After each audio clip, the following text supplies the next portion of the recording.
আমাদের অন্তরের বিশ্বাস যে আল্লাহর কাছে সর্বদা সর্বাবস্থায় চাওয়া যায় কি যায় না? জোরে বলেন, যায় কি যায় না? কারণ এখানে আবার কিছু বিষয় আছে, কিছু সময় আছে আল্লাহর নামটা স্মরণ করা যায় না। যেমন টয়লেটে যখন আপনি যাবেন, প্রস্রাব পায়খানা, স্ত্রী সহবাসের সময়, এই সময়গুলোতে ডাকা যাবে, আল্লাহর নাম মুখে উচ্চারণ করা যাবে। বাকি যে কোনো সময় আপনার অজু থাক আর না থাক, আপনি যদি পবিত্র থাকেন, অবশ্যই আল্লাহর কাছে যে কোনো মুহূর্তে, রাতে, দিনে, প্রত্যেকটা মুহূর্তে, প্রত্যেকটা সেকেন্ডে আল্লাহর কাছে চাইবেন। এটার আহ্বান করেছেন আমার আল্লাহ নিজে। আল্লাহু আকবার বলেন। আর আল্লাহ বলেন, উদউনি আস্তাজিব লাকুম। বান্দা, তুমি আমি আল্লাহর কাছে চাও, আমি আল্লাহ তো দেওয়ার জন্য রেডি। আল্লাহু আকবার বলেন। আমি আল্লাহ তো দিতে চাই, তুমি তো নিতে চাও না, ঠিক কিনা জোরে বলে? তবে এখানে আপনাদের একটা সূক্ষ্ম কথা বলে যায়, সেটা হলো আমাদের দেশে যারা দেওবন্দি মাসলা, কোন মাসলা? দেওবন্দি মাসলা। আমাদের দেশের মধ্যে দেওবন্দি মাসলাক বলতে আপনারা যাদেরকে চিনেন, কওমি উলামায়ে কেরাম, এবং আমাদের অঞ্চলে চরমোনাই, উজানি, রসুলপুর সহ আশপাশে যারা সিস্তিয়া, সাবেরিয়া তরিকার অধিকাংশ সময় মশক করে থাকে, এবং যাদেরকে আপনারা ওলামায়ে দেওবন্দ বলে থাকেন, এই হিসেবে চিনে থাকেন, এদের সাথে মোনাজাতের ক্ষেত্রে আমাদের কোনো মত পার্থক্য নাই। আমাদের কোনো মত পার্থক্য, কারণ দেওবন্দি মাসলাকের যারা আলেম ওলামা, তারা ফরজ নামাজের পরে মোনাজাত করে কি করে না? যারা বলেন করে। রসুলপুর আলারা করে, চরমোনাই আলারা করে। দেওবন্দি মাসলাকের মূলত যারা মাসলাকের অনুসারী, তারা প্রত্যেকটা আলেম ওলামা ফরজ নামাজের পর সবসময় মোনাজাত করে, এবং তারা দোয়া এবং মোনাজাত বিশ্বাস করে। তাহলে ফুরফুরা মাসলাকের তাদের সাথে আমাদের এই দোয়া মোনাজাতের উপর বেশি একটা পার্থক্য নাই। এই পার্থক্যটা আমাদের কাদের সাথে, সেটা আপনাদেরকে বলবো। জোরে বলে। আমি কিন্তু ক্লিয়ার করে দিয়ে যাচ্ছি আপনাদেরকে একেবারে পাই টু পাই, কারণ দ্বন্দ্ব যাতে না বাঁধে, ঠিক কিনা জোরে বলে? তাদের সাথে আমাদের বড় একটা ফারাক, যারা সরাসরি হাত উঠিয়ে দোয়া, সম্মিলিত মোনাজাত, সম্মিলিত দোয়া, ফরজ নামাজের পরে মোনাজাত যারা সরাসরি অস্বীকার করে, এদের মধ্যে বাংলাদেশে দুইটা দল। একটা হলো আহলে হাদিস, নাউজুবিল্লাহ, আর একটা হলো আহলে কুরআন। এ নামে বর্তমান নতুন একটা দল উদ্ভাবন হয়েছে, নাউজুবিল্লাহ বলে। প্রশ্ন আসতে পারে না, হুজুর নাউজুবিল্লাহ কেন বলালেন? এর কারণ হলো এদের আকীদা, এদের বিশ্বাস, এদের আমল আমাদের সাথে এতটাই পার্থক্য, যেটা কোনো রকম, যেমন গরুর চুনা আর দুধ যেটা যেমন একসাথে মেশে না, তাদের আকীদার সাথে ফুরফুরা মাসলাকের আকীদা, দেওবন্দি মাসলাকের আকীদা কোন রকম কোন মিল নাই, ঠিক কিনা জোরে বলে? তারা বর্তমান আমাদের ইসলামের জন্য সবচাইতে বড় শত্রু। কারণ তাদের পরিচয় আমি সংক্ষেপে দিয়ে আলোচনার দিকে যাচ্ছি। যারা আহলুল হাদিস নামে যারা আছে, তারা প্রথমে বাংলাদেশে এসে, আমি আমার দায়িত্ব থেকে মানুষের ঈমান বাঁচানোর জন্য কথাগুলো বলে যাচ্ছি। এটা কিন্তু অনেক গভীরের কথা। হয়তোবা আমি আশঙ্কা করছি এই কথাগুলো বলার পর আমার জীবনের নিরাপত্তার সমস্যা হতে পারে, তবু আমার কথাগুলো বলতেই হবে। কারণ আমাদেরকে আলেম হওয়ার পর যদি আমি মানুষের ঈমান, মানুষের আকীদা যদি বাঁচাতে কাজ করতে না পারি, তাইলে সেই আলেম হইয়া 1000 বছর বেঁচে থাকার কোনো মানে হয় না, ঠিক কিনা বলে? আমাকে কথা বলতে হবে। হয়তো আমার জীবনের উপর হুমকি আসতে পারে। সোশ্যাল মিডিয়ায় কথাগুলো যাচ্ছে, এই বাংলাদেশের লামাযহাবী, খারেজি, যারা প্রকৃত ওহাবী, যারা আহলে হাদিস, আহলুল কোরআন, এরা আমাকে যে কোনো সময় অ্যাটাক করতে পারে, কিন্তু তারপরেও আমাকে আপনাদেরকে অবহিত করতে হবে। আমি মনে করছি এটা আমার ঈমানি দায়িত্ব, ঠিক কিনা বলে? সম্মানিত সুধী, বলবো আহলুল হাদিস, এই যে যারা বলে আহলুল হাদিস, মূলত আহলে হাদিস না। এরা হলো আহলে খবিস। আহলে হাদিস কাকে বলে জানেন? মূল সংজ্ঞা, যারা হাদিসের উস্তাদ, যারা হাদিসের পণ্ডিত, এদেরকে বলা হয় কি? আহলে। কথা বলেন আহলে। কিন্তু বর্তমান এক পৃষ্ঠা কিতাব পড়তে পারবে না, সূরা ফাতিহা শুদ্ধ করে পড়তে পারে না, নাম দেয় আহলে হাদিস। নাউজুবিল্লাহ বলবেন না? এটা একটা ধোঁকা। তারা বাংলা বুখারী পড়ে, বাংলা মুসলিম পড়ে, বাংলা হাদিস পড়ে, বাংলা পড়ে পড়ে পড়ে পড়ে ফতোয়া দেয়। আপনাদের খেদমতে আমি আর একটা সূক্ষ্ম বিষয় বলে যাই। মোবাইলে একটা অ্যাপস তারা তৈরি করে দিয়েছে, যেটা আল হাদিস নামক একটা অ্যাপস। এখানে হাদিস পাওয়া যায়। হে কলিজার টুকরা যুবক ভাইয়েরা, এই আল হাদিস নামক অ্যাপস থেকে সাবধান, এখান থেকে সবসময় দূরে থাকবেন। আমি নিজে প্রথম থেকে শেষ পর্যন্ত এটা নিয়ে গবেষণা করেছি। আমি দেখেছি মূল কিতাবগুলোতে অনেক হাদিস যেটা অ্যাপসের মধ্যে দেওয়া না। নাউজুবিল্লাহ বলে। ওরা হাদিসগুলোকে চুরি করেছে, হাদিসগুলোতে এখান থেকে ওরা বাতিল করেছে। এই অ্যাপসের মধ্যে সকল হাদিসগুলা দেয় নাই, যেগুলা ওদের পক্ষের হাদিস এগুলাকে ওরা এখানে উল্লেখ করে বাকি হাদিসগুলা এখান থেকে ওরা ব্যান্ড করে দিয়েছে। নাউজুবিল্লাহ বলে। এদেরকে বলা হয় হাদিস চোর, ঠিক কিনা বলে? আওয়াজ দিতে হবে, বলেন। এরা হলো ঈমান চোর, ঠিক কিনা বলে? এরা আমল চোর, ঠিক কিনা বলে? সম্মানিত সুধী, এটা হলো আহলুল হাদিস নামক আহলুল খবিস। 2 নাম্বার, এই আহলে হাদিসরা প্রথমে এসে একটা কার্যক্রম বাংলাদেশে করেছে, সেটা হলো আমাদেরকে ইমাম বিদ্বেষী। কি বিদ্বেষী? ইমাম বিদ্বেষী। বলবেন হুজুর ইমাম বিদ্বেষী মানে? ইমাম কারা? আনন্দবাজার মসজিদের ইমাম? এই ইমাম না, ইমাম আজম আবু হানিফা রহিমাহুল্লাহ, ইমাম মালিক, ইমাম আহমদ ইবনে হাম্বল, ইমাম শাফি, ইমাম মুহাম্মদ, ইমাম আবু ইউসুফ, যারা আমাদের মাযহাবের ইমাম, প্রথম বাংলাদেশে তারা ঢুকেই সর্বপ্রথম মানুষদেরকে ইমাম বিদ্বেষী করে তুলেছে। তাদের চক্রান্ত ছিল ইমামদের বিরুদ্ধে, যে মানুষদেরকে যদি আমরা ইমাম বিদ্বেষী করে তুলতে পারি, আমলের মধ্যে আমরা তফাৎ, আমলের মধ্যে যদি আমরা একটু খটকা ঢুকাই দিতে পারি, পার্থক্য ঢুকাই দিতে পারি, নামাজ নাবিন হাত নাবিন নিচে বাঁধার দরকার নাই, বুকের উপরে বাঁধো, বেতের 3 রাকাত পড়ার দরকার নাই, 1 রাকাত পড়ো। এরকম যখন আমলগুলা আমাদের মাঝে ঢুকাই দিয়েছে, যখন ইমাম বিদ্বেষী করে তুলেছে, কিন্তু এখন আলহামদুলিল্লাহ এই আহলে হাদিস নামক আহলুল খবিসদের পদচারণা একটু কমেছে। এই এদের ইমাম বিদ্বেষী করার কারণে বাংলাদেশে একটা দলের আবির্ভাব হয়েছে। তারা হলো আহলুল কোরআন নামক আহলে খবিস, শয়তান কাটকা মুনাফিক। নাউজুবিল্লাহ বলে। আহলে হাদিসরা তো একটা ধারায় ছিল, কিন্তু আপনারা কল্পনা করতে পারবেন না এই আহলে কোরআন, যারা একেবারে সরাসরি রাসূলুল্লাহ সাল্লাল্লাহু আলাইহি ওয়াসাল্লাম থেকে শুরু করে মসজিদের ইমাম পর্যন্ত প্রত্যেককে এক ভাষায়, এক কথায় কাঠমুল্লা বলে সম্বোধন করে। নাউজুবিল্লাহ। আরে সকাই জোরে বলেন না নাউজুবিল্লাহ।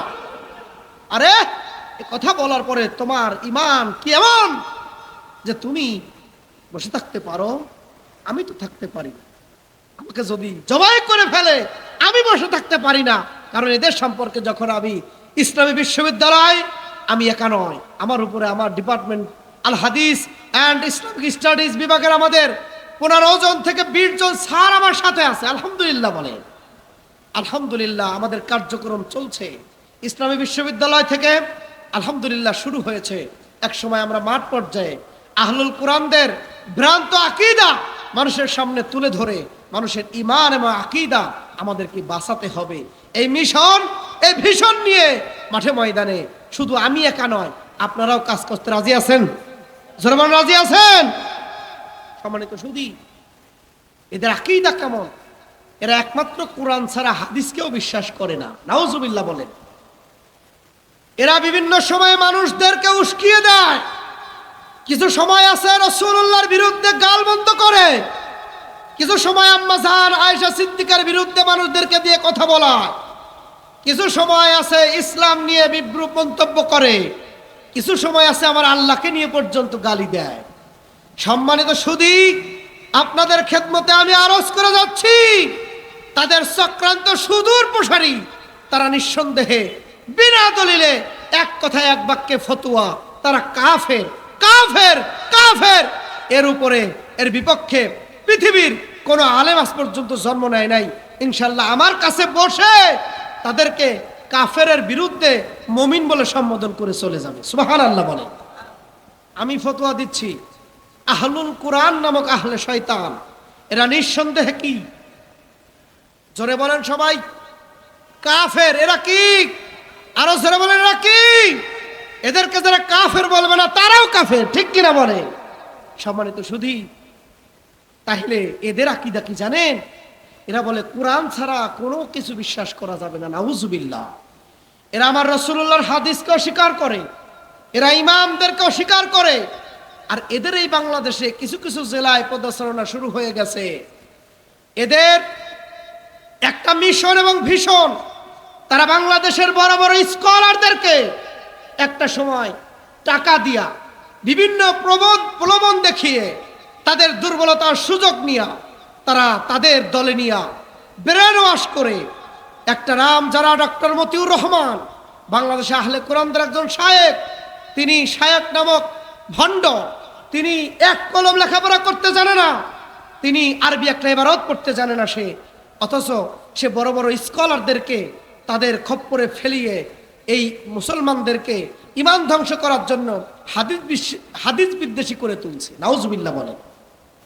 তার একটা উদাহরণ, আমাদের বাংলাদেশের স্বনামধন্য একজন আলেম মুফতি আমির হামজা, তিনি আমার ডিপার্টমেন্টের, আমার বিশ্ববিদ্যালয়ের আমার সিনিয়র বড় ভাই। একটা সময় তিনি আহলে কোরআনদের খপ্পরে পড়ে হাদিসকে নিয়ে বিভিন্ন সময় কথা বলেছে। যেমন একটা বক্তব্য দিয়েছিল, মিফতাহুল জান্নাতিস সালাহ, নামাজ বেহেশতের চাবি, এটা ডাহা মিথ্যা কথা, নাউজুবিল্লাহ বলে, অস্বীকার করেছিল। আর একটা বক্তব্য দিয়েছিল, সেটা হলো কলব অন্তর, এটা এখানে নয়, এটা মাথায়। আরো কিছু কিছু বক্তব্য দিয়েছে যে একবার যদি কেউ জাহান্নামে প্রবেশ করে কিয়ামত পর্যন্ত আর কোনোদিন সে জান্নাতে যাবে না। এই আকীদাগুলো মুতাজিলাদের আকীদা, নাউজুবিল্লাহ বলেন। এবং তিনি কিছুদিন আগে আর একটা কথা বলেছেন যে রাসূলুল্লাহর সিনা সাক এটা ভিত্তিহীন, নাউজুবিল্লাহ বলে। তবে আলহামদুলিল্লাহ জেল থেকে আসার পরে মুফতি আমির হামজা ভাই এগুলা এক্সপান্স করেছেন, ভুল স্বীকার করেছেন, সুবহানাল্লাহ বলেন। তার জন্য আমরা দোয়া করি, আল্লাহ তাআলা তাকে হকের উপর রাখুন। তিনি আমাদেরকে তথ্য দিয়েছেন যে আমি নিজে আমির হামজা আহলে কোরআনদের খপ্পরে পড়ে আমি ভুল পথে চলে যাচ্ছিলাম, আলহামদুলিল্লাহ আল্লাহ আমাকে ফিরিয়ে এনেছে, আল্লাহু আকবার বলেন। একটা কথাও বানিয়ে বলছি না, ভিত্তিহীন একটা কথাও বলছি না, আপনাদেরকে ঈমান শক্ত করে দিয়ে যাওয়ার জন্য কিছু কথাগুলো বলে যাচ্ছি। কষ্ট হচ্ছে আপনাদের? কষ্ট হচ্ছে? সম্মানিত সুধী, এবার আসুন, তাই দুইটা দল, আহলে হাদিস, আহলে কোরআন।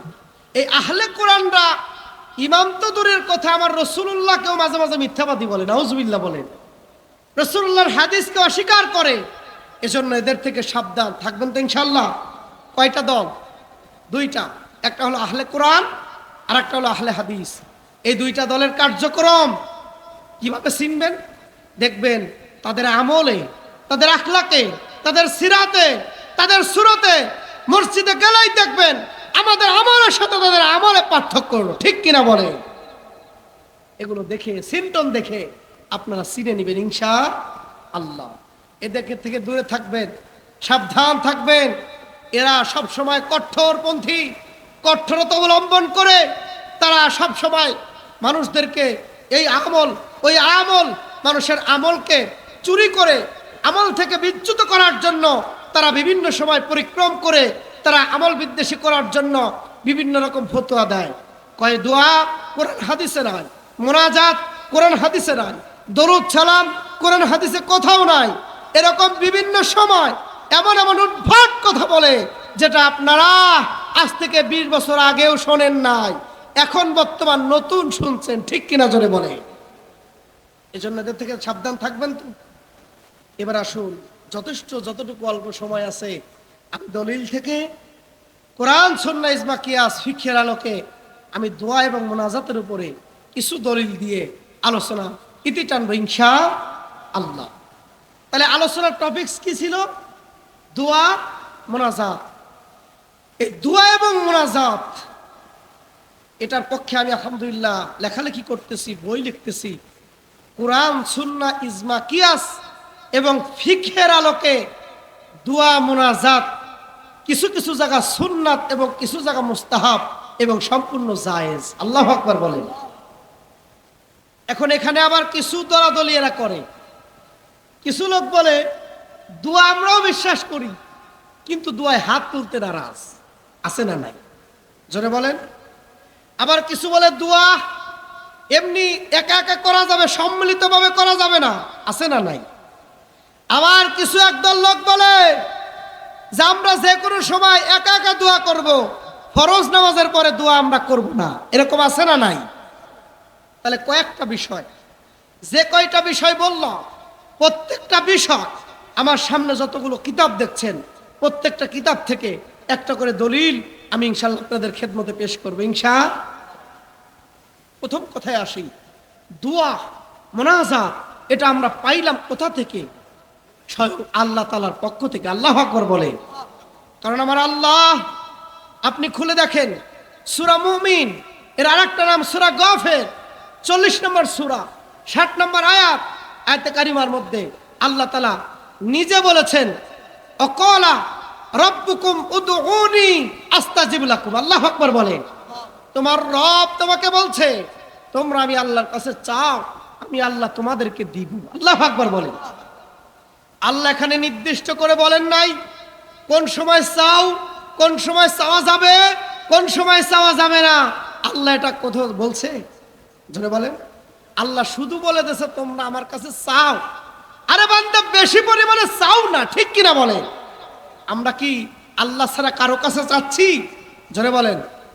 চাইবো আল্লাহর কাছে, যে আল্লাহ তোমাকে সৃষ্টি করেছে, যে আল্লাহ তোমাকে রিজিক দিয়েছে, যে আল্লাহ তোমাকে দিচ্ছে, কিয়ামত পর্যন্ত যে আল্লাহ তোমাকে দিবে।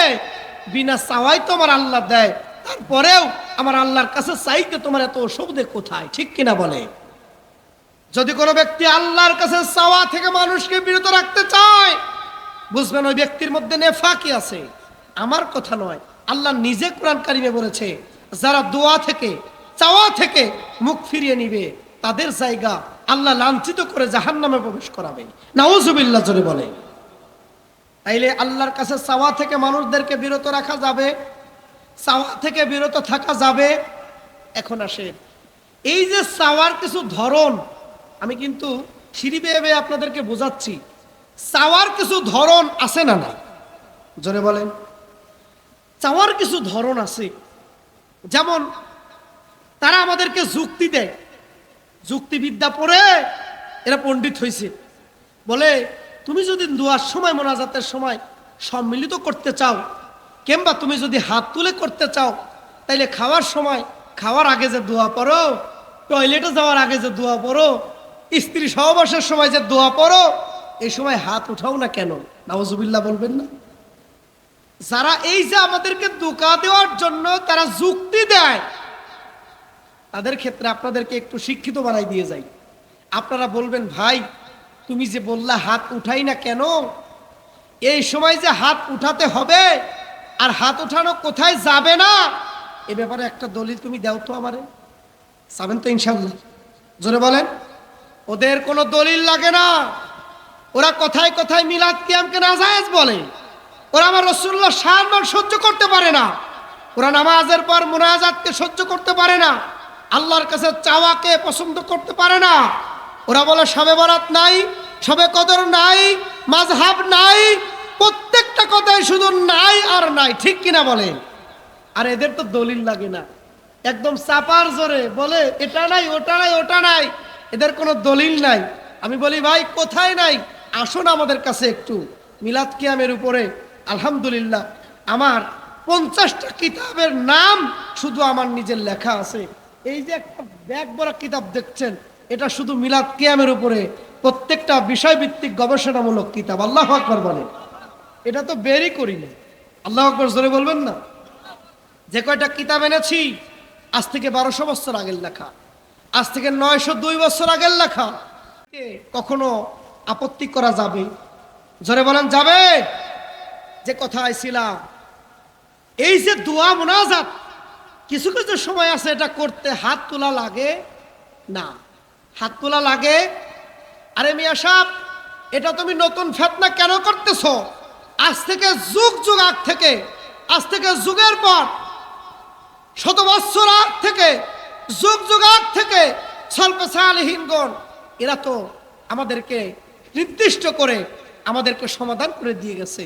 কোন কোন দুয়ায় মুখে মুখে বলতে হবে, অন্তরে বলতে হবে, কোন কোন জায়গায় আমাদের হাত তুলে দোয়া করতে হবে, এটা আমাদের সলফে সালেহিন ইমামগণ, মুফাসসিরগণ, মুহাদ্দিসগণ তারা তো আমাদেরকে শিক্ষা দিয়ে গেছে, সমাধান দিয়ে গেছে, রায় দিয়ে গেছে।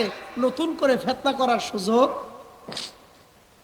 তাইলে এক নাম্বার, আপনি যে কোনো কাজ শুরু করতেছেন বিসমিল্লাহ বলে শুরু করতেছেন, এটা দোয়া কি দোয়া না? জোরে বলেন। আপনি যখন খানা খেতে যাচ্ছেন বিসমিল্লাহি ওয়া আলা বারাকাতিল্লাহ, এই যে দোয়া, এটা দোয়া না? আবার আপনি যখন বাথরুমে যাবে ওখানে দোয়া আছে না নাই? জোরে বলেন। আহারে, আল্লাহুম্মা ইন্নী আউযু বিকা মিনাল খুবুসি ওয়াল খাবাইস, বাথরুমে ঢোকা দোয়া আছে না নাই? আপনি মসজিদে প্রবেশ করবেন, দোয়া আছে না নাই? আল্লাহুম্মা ইফতাহলি আবওয়াবা রাহমাতি, মসজিদ থেকে বের হওয়ার দোয়া আছে না নাই? খানার শেষে দোয়া আছে না নাই? এটাকে আমাদের সলফে সালেহিন, বুজুর্গানে দিন, মুহাদ্দিসগণ মাসনুন দোয়া বলে তারা আখ্যায়িত করে আমাদেরকে রায় দিয়ে ফতোয়া দিয়ে গেছেন। আল্লাহু আকবার বলেন। আর মিয়া সাহেব, তোমরা তো কিতাব পড়াই নাই। আরে মিয়া, মাসনুন দোয়ার জন্য তো তোমার ওযু শর্ত না, মাসনুন দোয়ার জন্য তো হাত উঠানো শর্ত না। মাসনুন দোয়ার সময় তোমার জন্য একত্রিত হয়ে, সম্মিলিত হয়ে দোয়া করা, এগুলো তো তোমার আমার জন্য শর্ত না। মনে রাখবেন, কিছু দোয়া, কিছু আল্লাহর কাছে চাওয়া, এগুলা হলো আল্লাহর শুকরিয়া আদায়ের দোয়া। আল্লাহু আকবার বলেন। আমরা দেখুন, একটু আপনাদেরকে বোঝাই, একটু খেয়াল করে দেখুন তো। আমরা যখন বাথরুমে ঢুকতেছি তখন আমরা কি করতেছি? যে দোয়াটা পড়তেছি, শয়তানের কাছ থেকে আশ্রয় চাচ্ছি, আল্লাহর প্রশংসা আদায় করতেছি। খানা শুরু করতেছি, আল্লাহর প্রশংসা আদায় করছি। মসজিদে ঢুকতেছি, আল্লাহর প্রশংসা আদায় করছি। এই যে কিছু কিছু দোয়া, যেটাকে মাসনুন দোয়া বলে আমরা জানি, এটার মধ্যে চাওয়াও আছে, আল্লাহর প্রশংসা আছে। আল্লাহু আকবার বলেন। এজন্য এটা বান্দা যখন সর্বদা সর্বাবস্থায় যাতে পড়তে পারে, এজন্য এটাকে মাসনুন বলে আখ্যায়িত করে রেখেছে। আল্লাহু আকবার বলে। এটার জন্য সম্মিলিত হওয়া জরুরত না। এটা আপনি যে কোনো সময়, যে কোনো মুহূর্তে, কয়েকটা জায়গা ব্যতীত সব সময় পড়তে পারবেন। বিশেষ করে যে দোয়াগুলোতে আমরা হাত উঠিয়ে থাকি, সম্মিলিত মোনাজাত করে থাকি, এগুলার মধ্যে একটা হলো ফরজ নামাজের পর, ঠিক কিনা বলেন? আর একটা হলো আজানের পর আমরা দোয়া করি কি করি না? বিশেষ করে এই জায়গাগুলোতে বেশি ফতোয়াবাজি, ঠিক কিনা জোরে বলেন? সম্মানিত হাজিরিন, তাইলে আসুন, দোয়া যে আল্লাহর কাছে চাইতে হবে এটা নির্ধারণ করলে আল্লাহ নিজে। আর আমার রাসূল আকরাম সাল্লাল্লাহু আলাইহি ওয়াসাল্লাম নিজে বলেছে, আদ-দুআউ হুয়াল ইবাদা, দোয়াই হলো ইবাদত। আল্লাহু আকবার বলেন। দোয়া কি? এই হাদিস কানে এসেছে মিশকাতের সরা, মিরকাতুল পীর আর ফুরফুরা মুজাদ্দিদে জামান দাদা হুজুর কেবলা। এই মাসলাক এক করবেন না, এক করবেন না।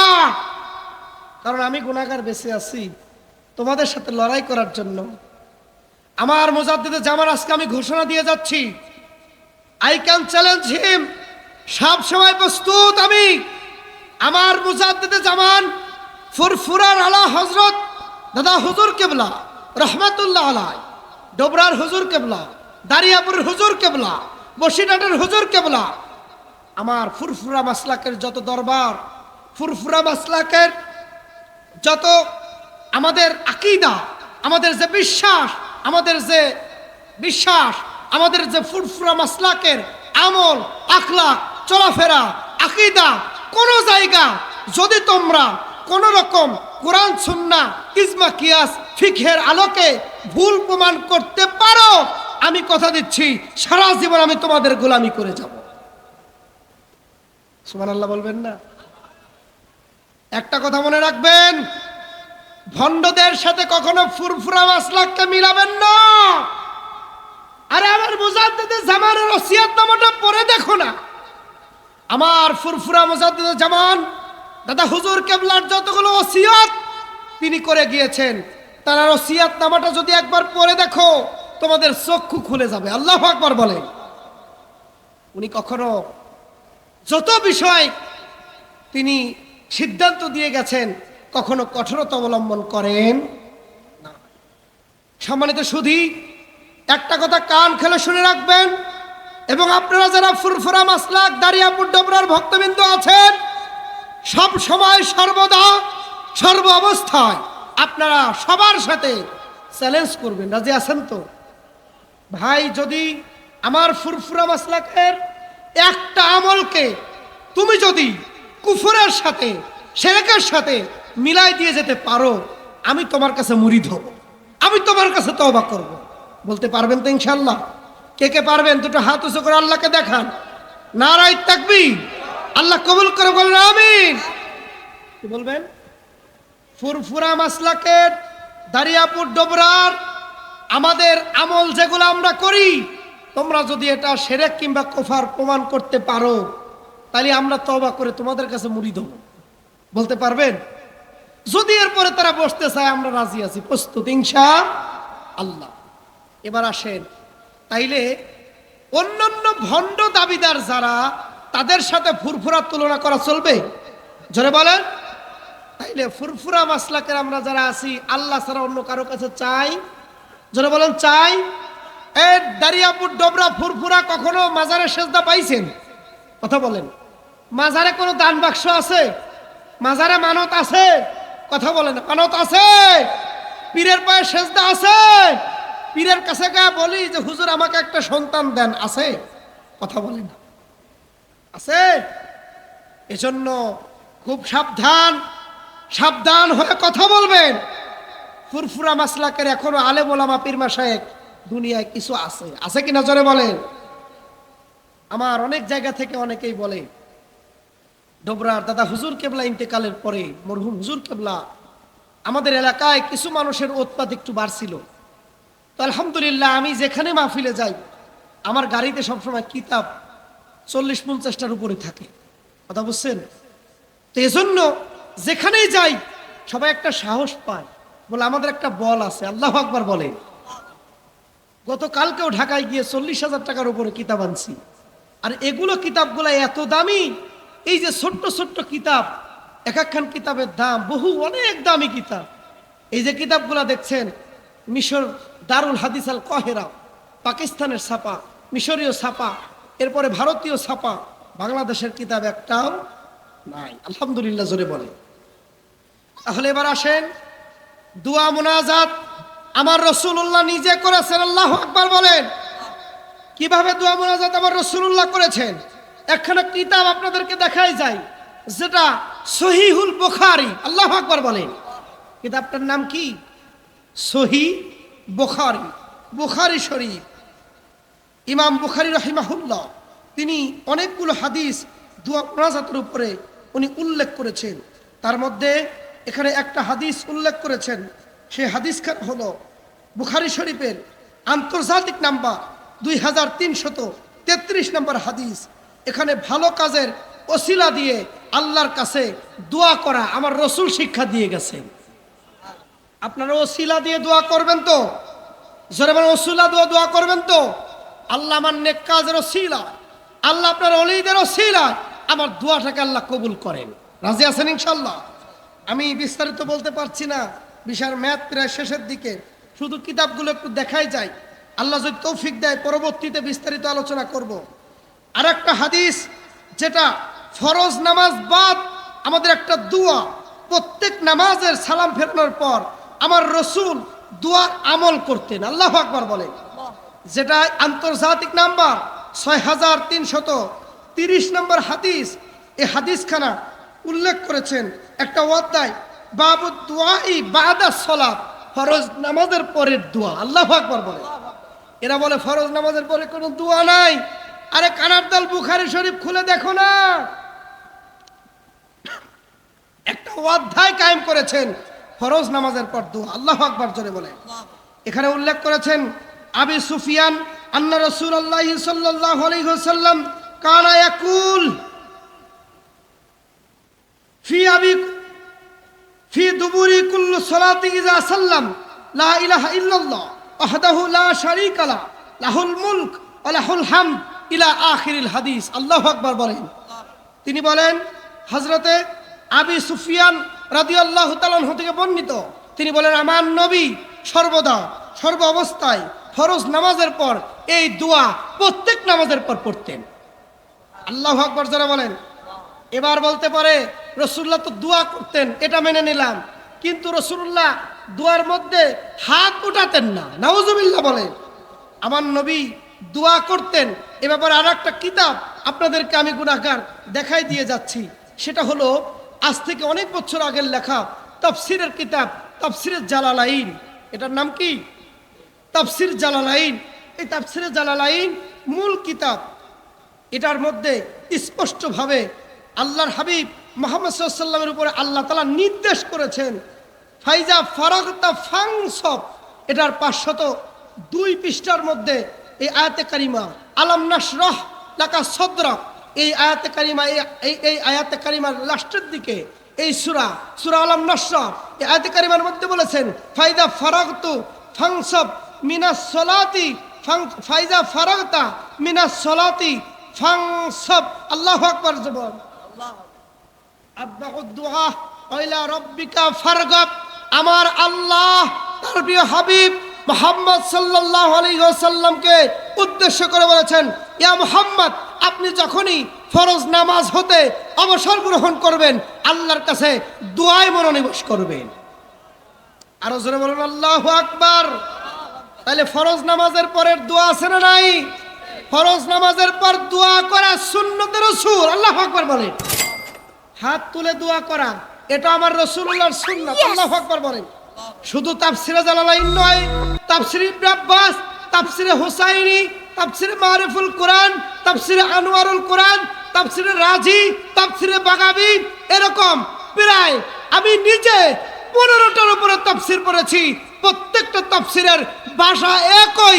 আমার নবীকে আল্লাহ আদেশ করেছেন যখনই আপনি ফরজ নামাজ হতে আপনি ফারেক হন আল্লাহর কাছে দোয়ায় মনোনিবেশ করুন। আর ধরে বলবেন না?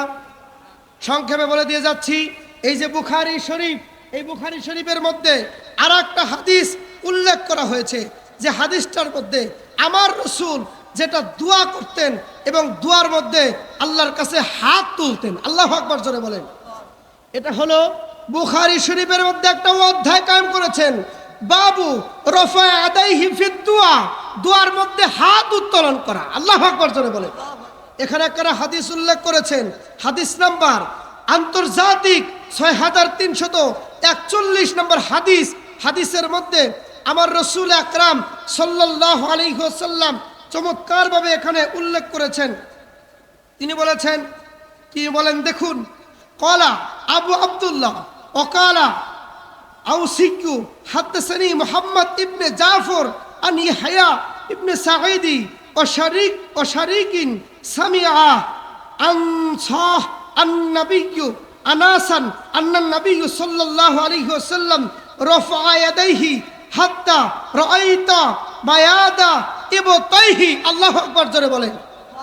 তিনি বলেন আমার রাসূলুল্লাহকে আমি দেখেছি, আনাস ইবনে মালিক আমার রাসূলুল্লাহর 10 বছরের খাদেম তিনি ছিলেন, আনাস ইবনে মালিক। তিনি বলেন আমি নিজে দেখেছি আমার রাসূলুল্লাহ যখন আল্লাহর কাছে দোয়া করতেন দু হাত তুলে আল্লাহর কাছে দোয়া করতেন।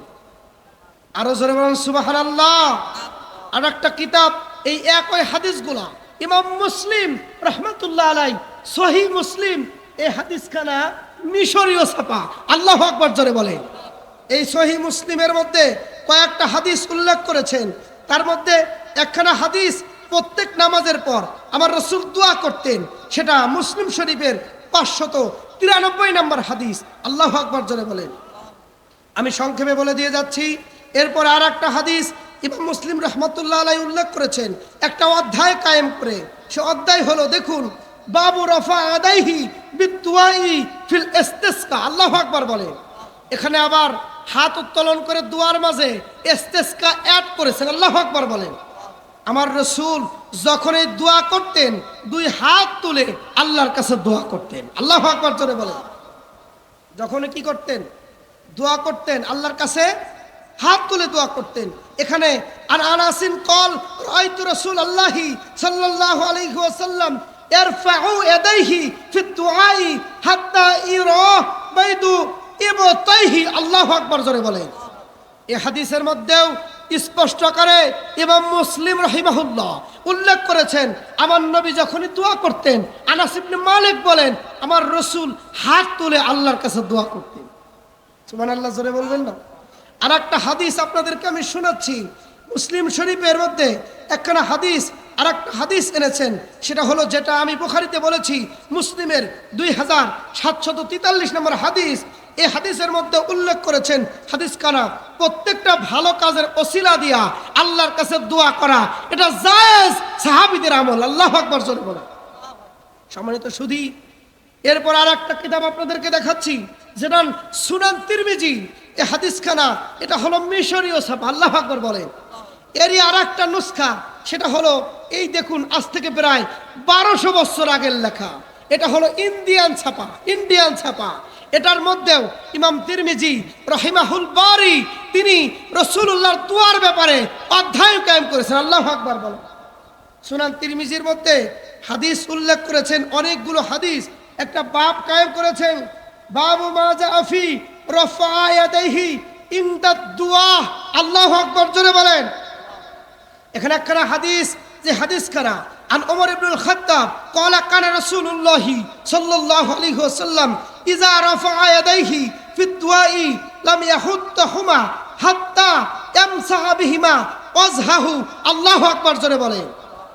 হযরত ওমর ইবনুল খাত্তাব বলেন, আমার রাসূল যখনই দোয়া করতেন দুই হাত উঁচু করে দোয়া করতেন। আল্লাহু আকবার বলেন। এবং ততক্ষণ পর্যন্ত হাত নামাতেন না যতক্ষণ পর্যন্ত এই দুইখানা হাত এই মুখের সাথে মাসেহ না করতেন। আল্লাহু আকবার জোরে বলেন। তাইলে এই হাদিস থেকে আমরা কি পাইলাম? আমার নবী প্রত্যেক দোয়ায়, প্রত্যেক মুনাজাতে দু হাত তুলে আল্লাহর কাছে চাইতেন। ঠিক কিনা জোরে বলেন।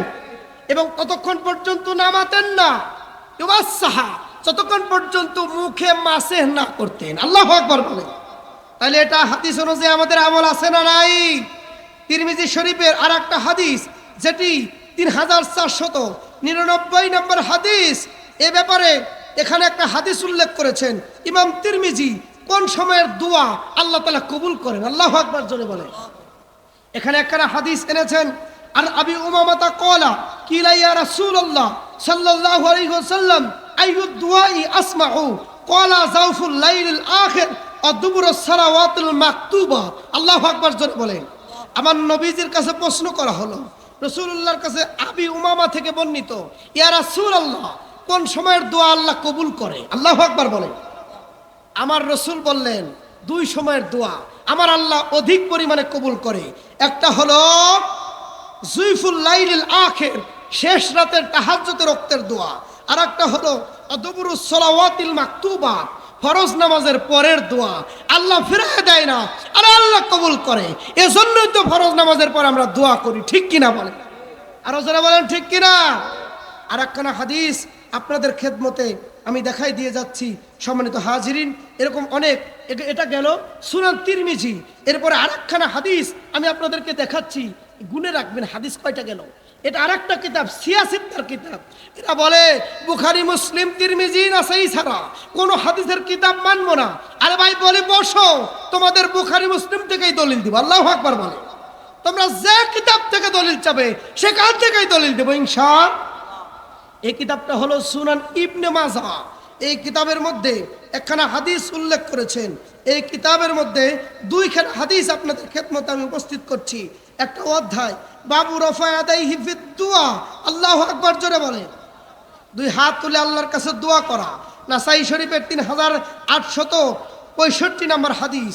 এই হাদিসের মধ্যে স্পষ্ট বলেছে, আন সালমান আন্নান নবী সাল্লাল্লাহু আলাইহি ওয়াসাল্লাম ক্বালা ইন্না রাব্বুকুম হাইয়্যুন কারীমুন ইস্তাহি মিন আবদিহি আইয়ারফাহা ইলাইহি ইয়াদাইহি ফায়ুরাদ্দাহুমা সিফরা।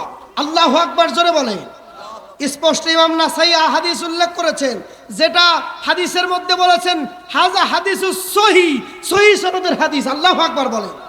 এখানে উল্লেখ করেছেন কি বলে দেখেন, ক্বালা আন সালমান ফারসি, রাসূলুল্লাহর জলিল কদর মুরব্বি সাহাবী সালমান ফারসি থেকে বর্ণিত, তিনি বলেন আমার রাসূল বলেন ইন্না রাব্বাকুম হাইয়্যুন কারীমুন ইয়াস্তাহি, আমার আল্লাহ চিরস্থায়ী এবং চিরঞ্জীব। আল্লাহু আকবার, জোরে বলেন। মিন আবদিহি আইয়ারফাহা ইলাইহি ইয়াদাইহি, আমার রাসূল বলেন আমার আল্লাহ চিরস্থায়ী চিরঞ্জীব। এরপরে বলেন আল্লাহর কোন বান্দা যদি কখনো মিন আবদিহি, আল্লাহর কোন বান্দা আইয়ারফাহু ইলাইহি, আল্লাহর কাছে হাত তুলে কিছু চায়, ওই ব্যক্তির হাত ফিরাই দিতে আমার আল্লাহ লজ্জাবোধ করে। আমার আল্লাহ, বান্দা যদি আল্লাহর কাছে দুই হাত তুলে কিছু চায়, ওই হাত শূন্য হাত কিছু না দিয়া ফিরাই দিতে আল্লাহ লজ্জাবোধ করেন। জোরে বল আল্লাহু আকবার। সম্মানিত সুধী, তাইলে শুধু দোয়া কবুল করে তা না, শুধু দোয়া কবুল করে তা না, আমার আল্লাহ দোয়া ফিরাই দিতে কিছু না দিয়া আমার আল্লাহ ফিরাই দিতে লজ্জাবোধ করেন। আল্লাহু আকবার, জোরে বলেন। সম্মানিত সুধী, এরপরে আরেকটা হাদিস 3866 নাম্বার, এই হাদিসের মধ্যেও আবার রাসূলুল্লাহ স্পষ্ট হাত তুলে দোয়ার সময় হাতের তালু উপর দিক দিয়ে দোয়া করতেন। আল্লাহু আকবার, জোরে বলেন। হাদিস খানা পরে শোনাচ্ছি। আন আব্বাসিন قال رسول الله صلى الله عليه وسلم إذا دعوت الله فادعوا ببطون كفيك ولا تدعوا بظهورهما إلى آخر الحديث। আল্লাহু আকবার, জোরে বলেন। এই হাদিসের মধ্যে আব্দুল্লাহ ইবনে আব্বাস আমার রাসূলুল্লাহর চাচাতো ভাই নিজে বলেছেন, যিনি রাইসুল মুফাসসিরিন ছিলেন, তিনি হাদিসে উল্লেখ করেছেন আমার রাসূল, আমার আল্লাহ তাকে নির্দেশ দিয়েছেন এবং আমার নবী আমাদেরকে নির্দেশ দিয়েছেন, বান্দা তোমরা যখন আল্লাহর কাছে দোয়া করবে, আল্লাহর কাছে কিছু চাইবে, ইজা দাওয়াতাল্লাহি, আল্লাহর কাছে চাওয়ার সময় ফাদউ বিবুতুনি কাফাইকা, তোমরা হাতের তালু উঁচু করে চাও। এবং এর পরের অংশে আল্লাহর হাবিব বলেন তোমরা এরকম হাতের উপর পিঠ, যেটা নিচের পিঠ, এটা উঁচু করে চাইও না। আল্লাহু আকবার, জোরে বলেন। সম্মানিত সুধী, এটা গেল ইবনে মাজাহ।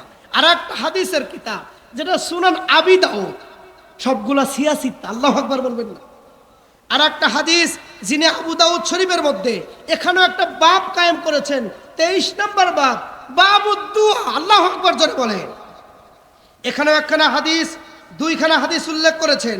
একখানা দুয়ার হুকুম, এই দুয়ার হুকুম সম্পর্কে ইমাম আবু দাউদ তার কিতাবের মধ্যে একটা পরিচ্ছেদ কায়েম করে তিনি বলেছেন আন্নি নুমান ইবনে বাশির আন্নান নবী সাল্লাল্লাহু আলাইহি ওয়াসাল্লাম, নুমান ইবনে বাশির বলেন আমার রাসূল সাল্লাল্লাহু আলাইহি ওয়াসাল্লাম বলেছেন ক্বালা, তিনি বলেন আদ-দুআউ হুয়াল ইবাদা। আল্লাহু আকবার বলেন।